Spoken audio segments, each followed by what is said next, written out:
I think I should give a record of this experience I had. It was happens. It happens.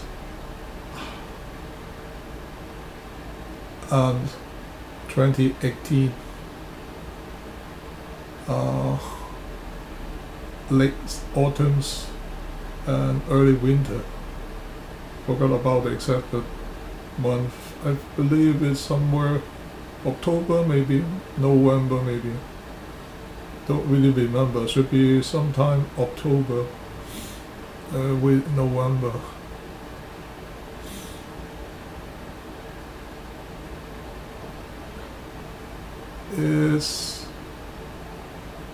I think it's quite important to me, and maybe you're interested. I will try to make a Cantonese version after this one.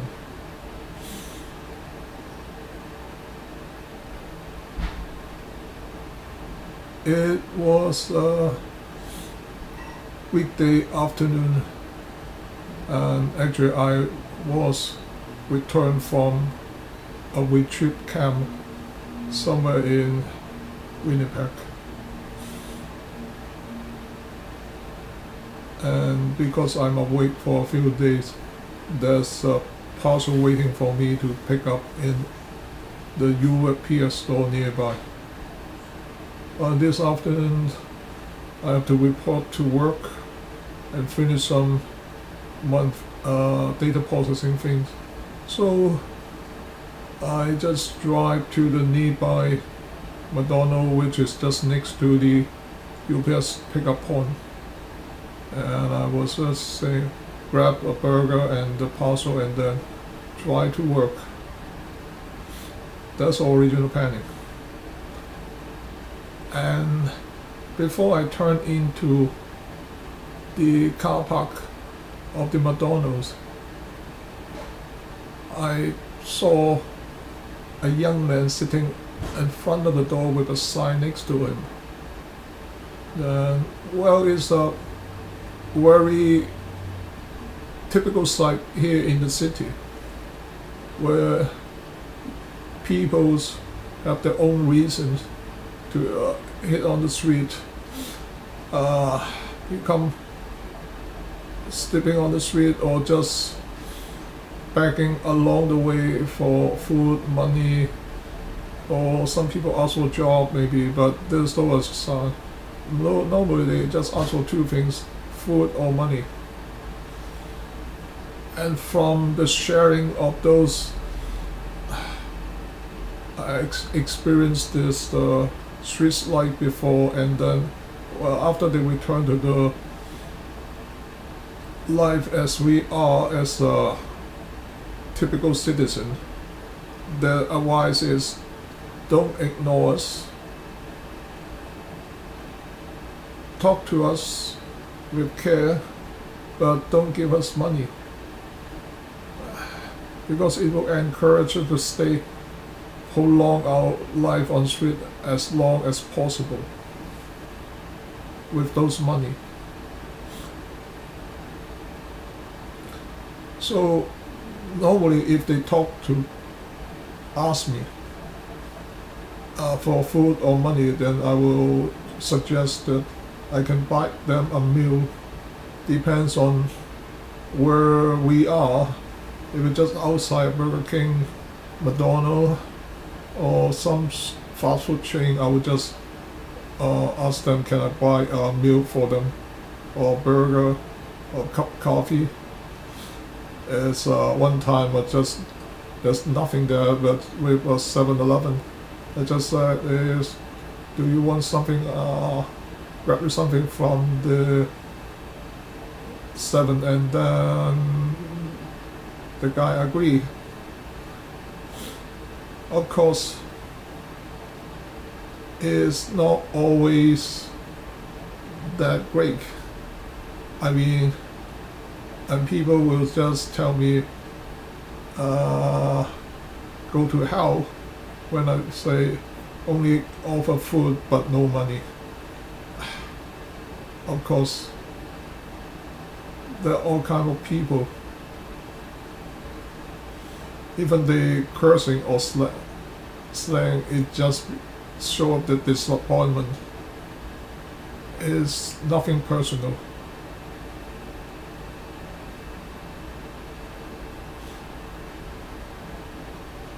The only time I don't respond to those is if they ask me during the traffic intersection.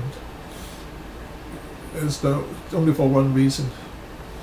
I'm not encourage them to stay at the dangerous spot.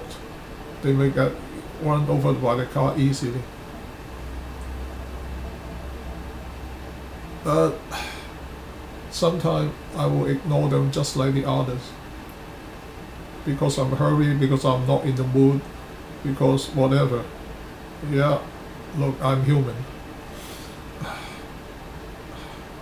So I have my feeling and up and downs too. And that is exactly what I intended to do.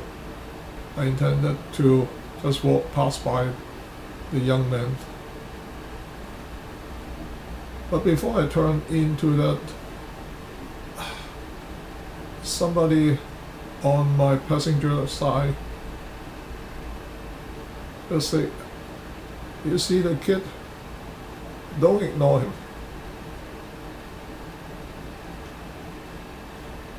It's so clear that I actually turn my head to the passenger side because it's just so lively, just exactly one, just like a man sitting there and uses his finger pointing at the kid and then casually chatting about the set. And of course I find nobody, I drive alone. But it is so clear that I would say, if this is the imagination, is so real. I mean, I nearly can see the face of a person, but of course there's nobody there. It's just a voice in my head, after all. After I parked the car, I walked past the young man.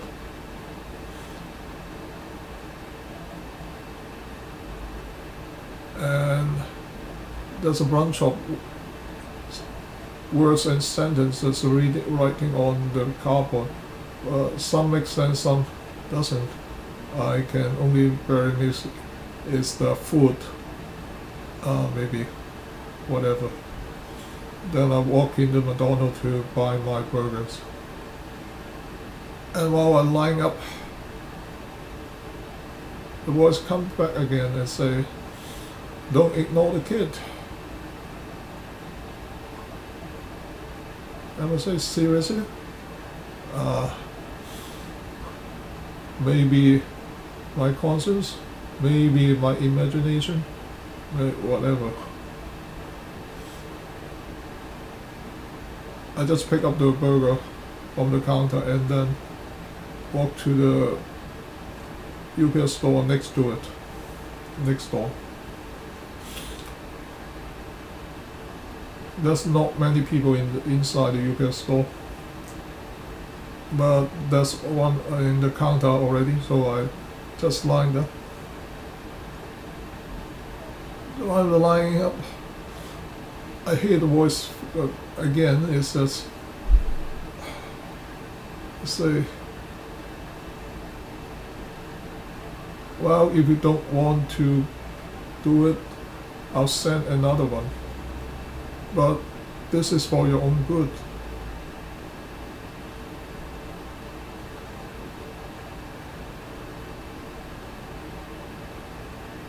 You see, I think even this is my imagination. It looks like I have to respond to it right. So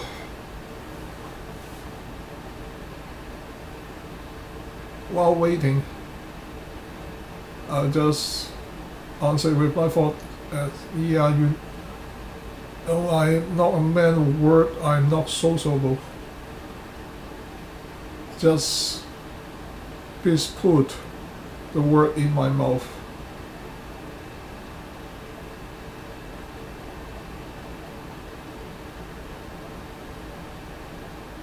After pick up the parcel, I walk back to my car, and the young man is still sitting in front of the McDonald's.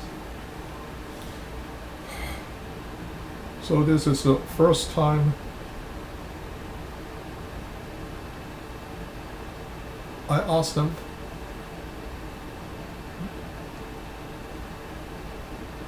I say, hello,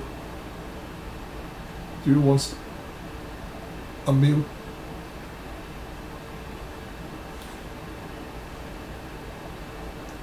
The young man just looked at me and says,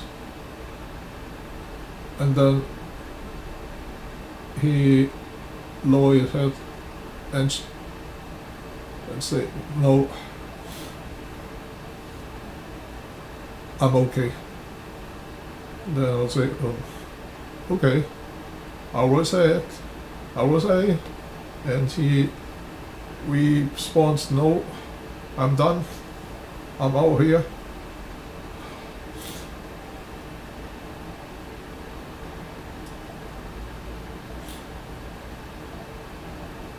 But suddenly,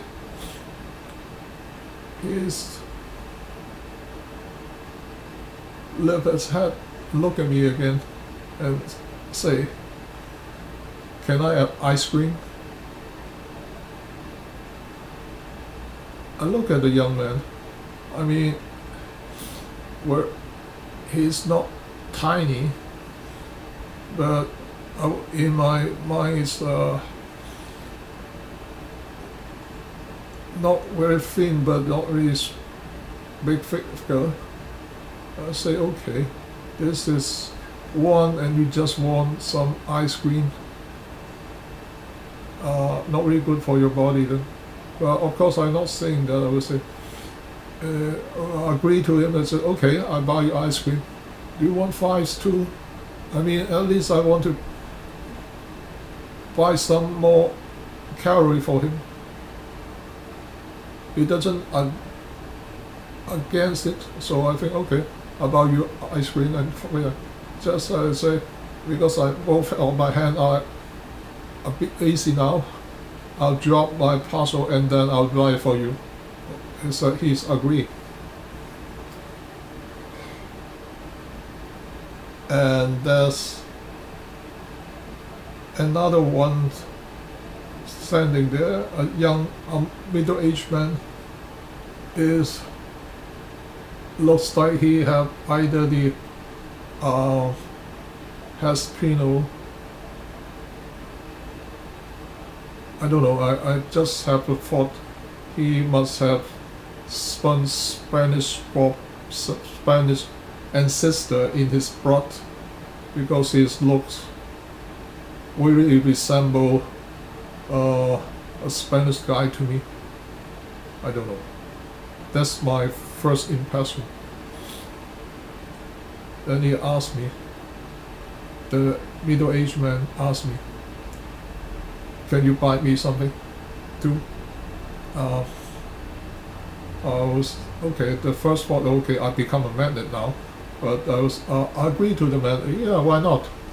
Yeah, just say, I have to drop my parcel first. I'll come back to you.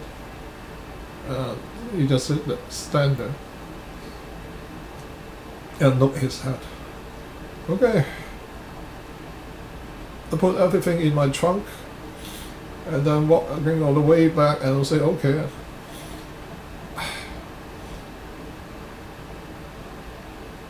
I'll become a magnet.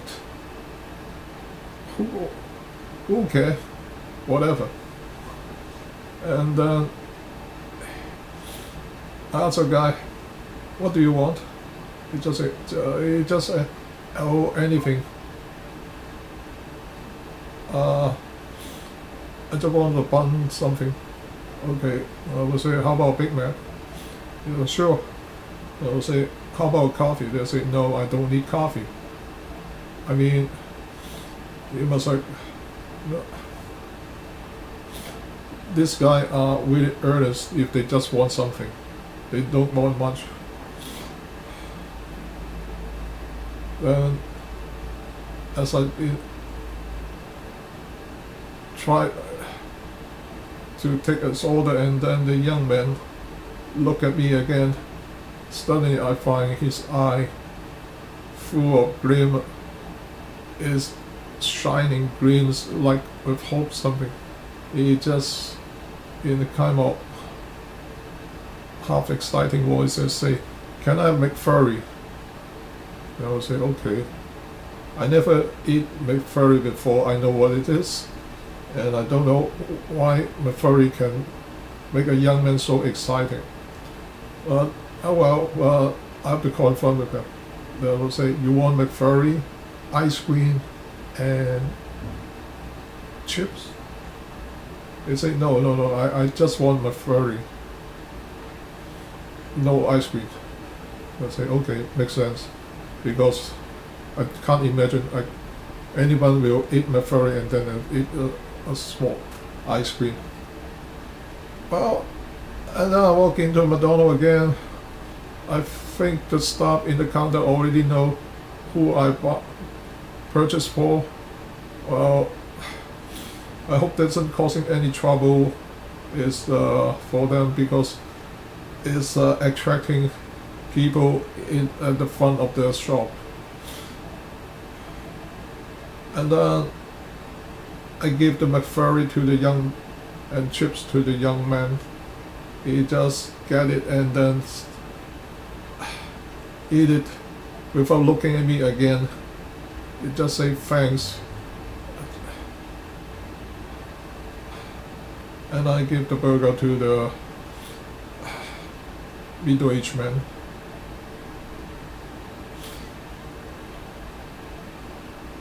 The man look at me and just say thank you, and then afterward it just said the word to say God bless you. Yeah, okay. Then I walk back to the car. As I starting the engines, try to restart the engine to leave the car park.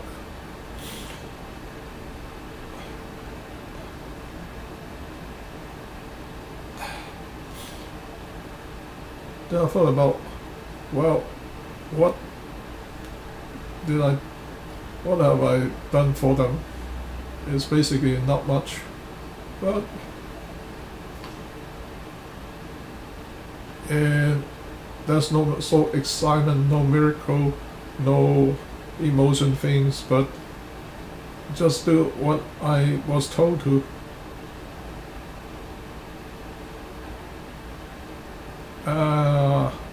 When I put my hand on the wheels, and I thought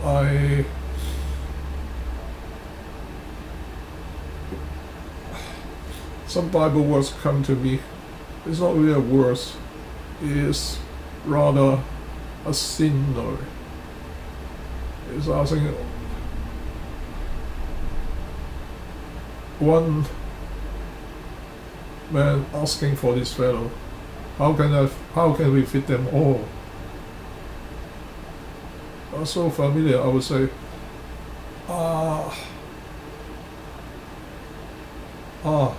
not really the Bible verses, but the conversation of the disciple, not really recorded.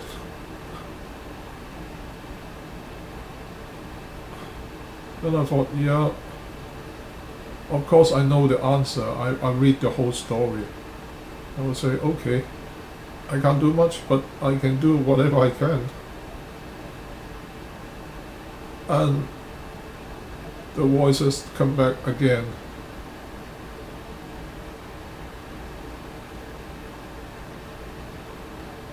It almost bursts out with a laughter kind of feeling. You got it.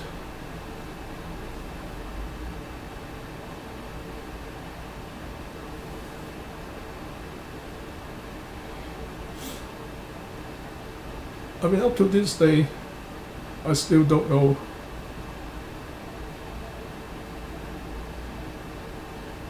who speak to me. Is this my conscience, my imagination, or messenger from the heaven, or the master himself? Well, I would say it doesn't seem like my imagination. It doesn't look like my conscience, because it's just out of my range of thought.